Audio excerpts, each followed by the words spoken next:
Hello বন্ধুরা, welcome back to my channel flavours by Shubhra. আজ তৈরি করব চিলি মাশরুম। মাশরুম চিলিটা তৈরি করার জন্য মাশরুমগুলোকে আমি হালকা উষ্ণ গরম জলে ভালো করে কচলে ধুয়ে নিয়েছি। পেঁয়াজগুলো এইভাবে কিউব করে কেটে নিয়েছি টমেটো, আদা, রসুন, ক্যাপসিকাম, আর এখানে নিয়েছি আদা আর রসুনের পেস্ট, নিয়েছি কর্নফ্লাওয়ার, ময়দা, আর নিয়েছি টমেটো কেচাপ আর সোয়া সস। মাশরুমগুলো আমি এইভাবে কাট করে নেব। এটা যেহেতু মাটির নিচে থাকে, এই অংশটা ভালো করে কেটে ফেলে দিতে হবে। এভাবে দু টুকরো করে নিব, বড় হলে 4 টুকরো করে নিচ্ছি।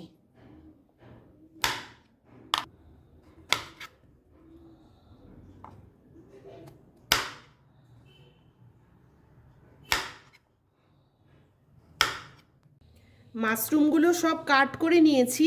এর মধ্যে এবার দিয়ে দিচ্ছি আমি 1 চামচ ময়দা, 1 চামচ কর্নফ্লাওয়ার, আদা রসুনের পেস্ট,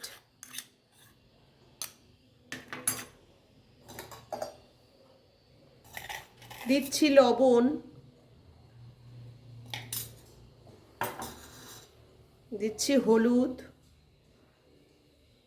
দিয়ে এবার ভালো করে মেখে নেব। দিয়ে দিচ্ছি সাদা তেল। এবারে ওই তেলের মধ্যে মাশরুমগুলো ছেড়ে দিচ্ছি।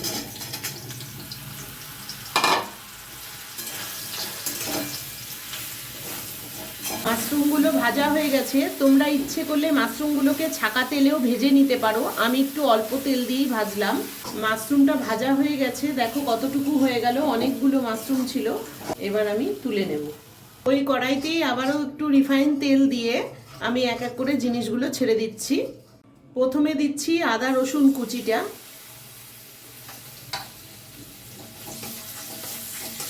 এবার দিচ্ছি পেঁয়াজ,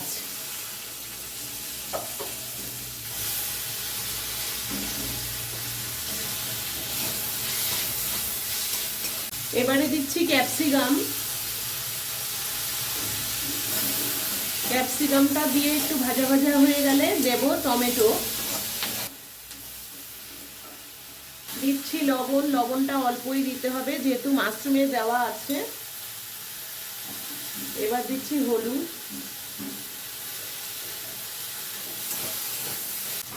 এবারে 2 চামচ টমেটো সস, 1 চামচ সোয়া সস আর 1 চামচ ভিনিগার আমি গুলে রেখেছি, এটা দিয়ে দেব।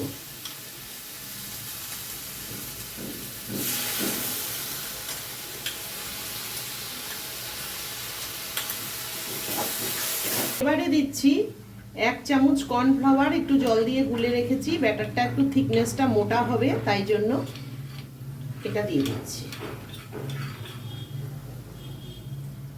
এর সাথে আর একটু জলও দিয়ে দেব। সবশেষে দিয়ে দিচ্ছি 1 চামচ চিনি। অনেকটাই টক দেওয়া আছে, সেই জন্য চিনিটা কিন্তু দিতে হবে, না হলে খেতে ভালো লাগবে না। সবশেষে দিয়ে দিচ্ছি 2টো কাঁচা লঙ্কা। এই রান্নাটা একটু টক মিষ্টি ঝাল হবে, তাহলেই খেতে সুন্দর লাগে। 2 মিনিট ফুটিয়ে নেওয়ার পর সব শেষে আমি মাশরুমটা দিয়ে দিচ্ছি।